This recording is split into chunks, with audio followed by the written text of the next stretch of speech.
Welcome to this special press conference on Operation Sindur. Like yesterday, we'll have the opening statements by the three senior officers who are here with me. You all know them well now. However, for those who were not here yesterday, let me introduce you to them. In the middle, we have Air Marshal A.K. Bharti, Director General Air Operations, who will provide insights on the air domain. To his right is Lieutenant General Rajiv Ghai, Director General Military Operations. He will cover the land aspects. And to my immediate right is Vice Admiral A.N. Pramod, the Director General Naval Operations. Following these briefings, we will be having a few question and answers. May I now request the DG Air Operations to commence the proceedings.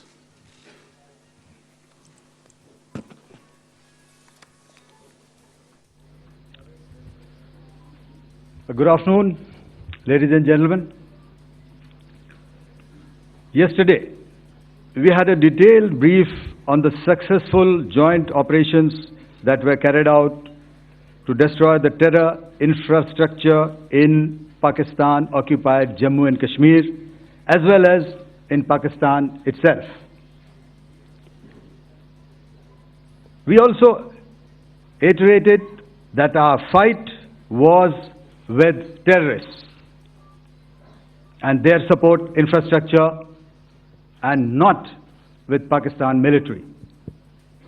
However, it is a pity that the Pakistan military chose to intervene and bat for the terrorist, which compelled us to respond in kind.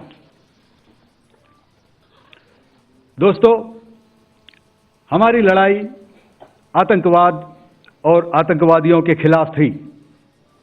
इसलिए 7 मई को हमने केवल आतंकवादी ठिकानों पर ही हमला किया था। पर अफसोस इस बात का है कि पाकिस्तानी सेना ने आतंकवादियों का साथ देना उचित समझा और इस लड़ाई को अपनी लड़ाई बना ली।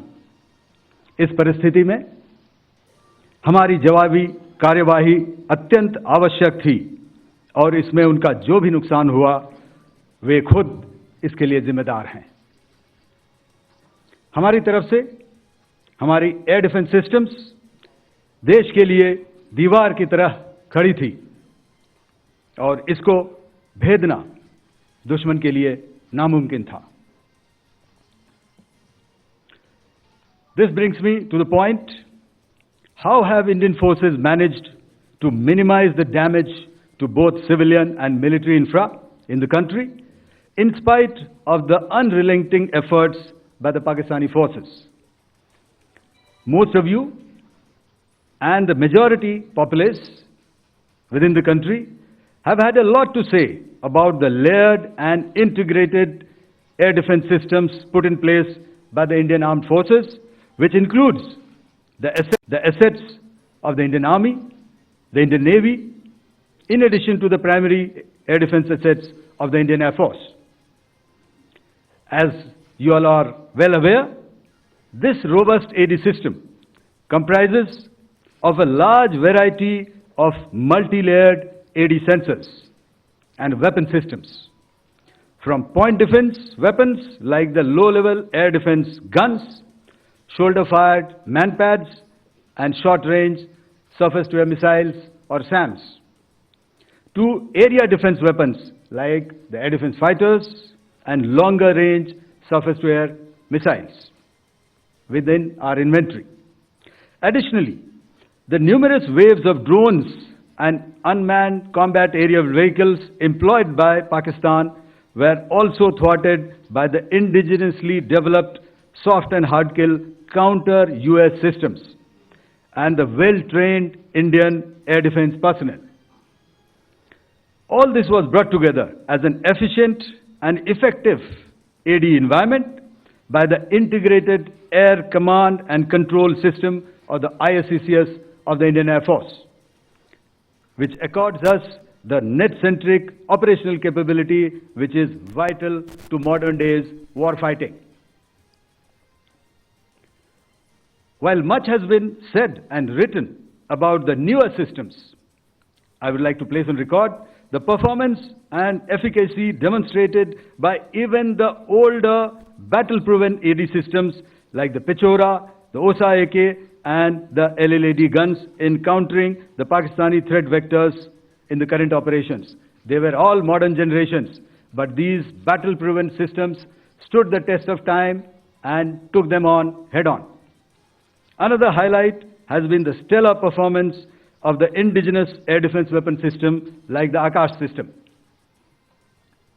Here, ladies and gentlemen, I would like to mention that putting together an operationalization of this potent AD environment has been possible over the last decade due to unwavering budgetary and policy support provided by the Government of India in acquiring state-of-the-art equipment and weapon systems.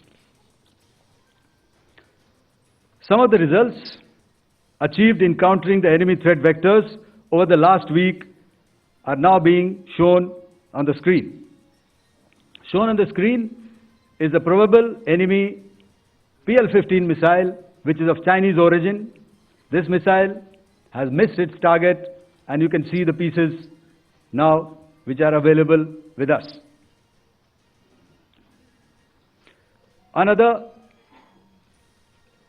weapon system or weapon which was found was the long-range rocket, the pieces of which you can now see on the screen. We have talked about the loiter munitions and the unmanned aerial systems, and here are some of the glimpses of those systems which we have brought down. To your right, with the right undercarriage or the wheel, you can see is the Yeeha system, which is of Chinese origin with Pakistan. You can see some quadcopters and you can see one odd Sonka drone hanging by the wire.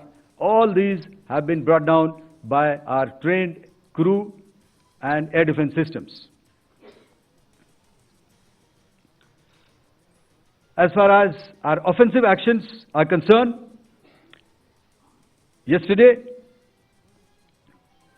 I had already shared some details about the targets engaged by the Indian Air Force.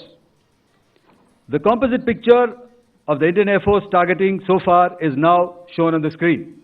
As you can see, we have targeted the length and breadth of the adversary. I'm sure most of you would have already seen the effect of these strikes on ground, courtesy the large number of videos and photographs being circulated